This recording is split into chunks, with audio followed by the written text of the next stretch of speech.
தற்போது கிடைத்த ஒரு அண்மை செய்தி.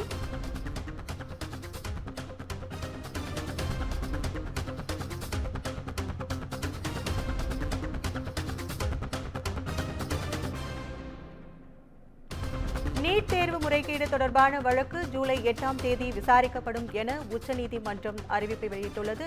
இது தொடர்பான கூடுதல் தகவல்களை செய்தியாளர் காவியா வழங்க கேட்கலாம். வணக்கம் காவியா, இது குறித்த கூடுதல் விவரங்களை சொல்லுங்க. வணக்கம். நீட் முறைகேடு தொடர்பாக 30க்கும் மேற்பட்ட வழக்குகள் உச்சநீதிமன்றத்தில் தொடரப்பட்ட நிலையில் இந்த விசாரணை ஜூலை 8ஆம் தேதி நடத்தப்படும் என தலைமை நீதிபதி டி.ஒய். சந்திரசூட் தரப்பில் தெரிவிக்கப்பட்டிருக்கிறது. கடந்த மே மாதம் 5ஆம் தேதி 24 லட்சத்திற்கும் மேற்பட்ட மாணவர்கள் நீட் இளநிலை தேர்வை எழுதினர். இந்த தேர்வில் கருணை மதிப்பெண்கள் 1500க்கும் மேற்பட்ட மாணவர்களுக்கு வழங்கப்பட்டதாகவும் தொடர்ந்து நீட் வினாத்தாளானது கசிந்ததாகவும் குற்றச்சாட்டு எழுந்தது. அதாவது 30 லட்சம் ரூபாய்க்கு ஒரு மாணவருக்கு என வினாத்தாள் பிரித்து வழங்கப்பட்டதாகவும் குற்றச்சாட்டுகள் எழுந்தன. அதோடு பல்வேறு குற்றச்சாட்டுகள் முன்வைக்கப்பட்ட நிலையில் இந்த வழக்கை சிபிஐ கையில் எடுத்தது. தொடர்ந்து மத்திய அரசானது NTA-வை, அதாவது தேசிய தேர்வு முகமையின் தலைவரை மாற்றி உத்தரவிட்டது. இந்த நிலையில்தான் தற்போது பீகார், குஜராத், ஹரியானா உள்ளிட்ட வடமாநிலங்களில் சிபிஐ அதிகாரிகள் தங்களது விசாரணையை தொடங்கி நடத்தி வருகின்றனர்.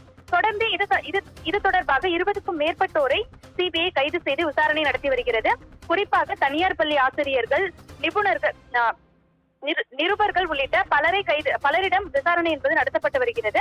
இந்த நிலையில்தான் உச்சநீதிமன்றத்தில் நீட் முறைகேடு தொடர்பாக 30க்கும் மேற்பட்ட வழக்குகள் தொடரப்பட்டிருந்த நிலையில் இந்த வழக்கு விசாரணையானது தொடர்ந்து ஜூலை 8ஆம் தேதி நடைபெறும் என உச்சநீதிமன்ற தலைமை நீதிபதி டி.ஒய். சந்திரசூட் அறிவித்திருக்கிறார்.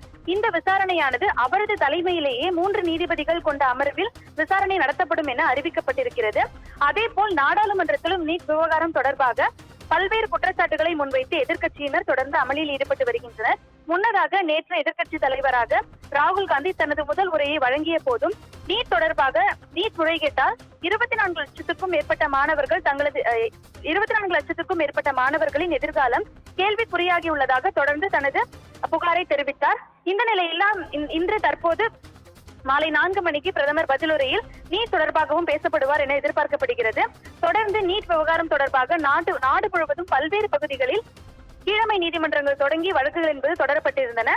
இந்த நிலையில் உச்சநீதிமன்றமே ஜூலை 8ஆம் தேதி தற்போது இந்த வழக்குகளை விசாரணைக்கு எடுத்துக் கொள்வதாக தலைமை நீதிபதி டி.ஒய். சந்திரசூட் அறிவித்திருக்கிறார்.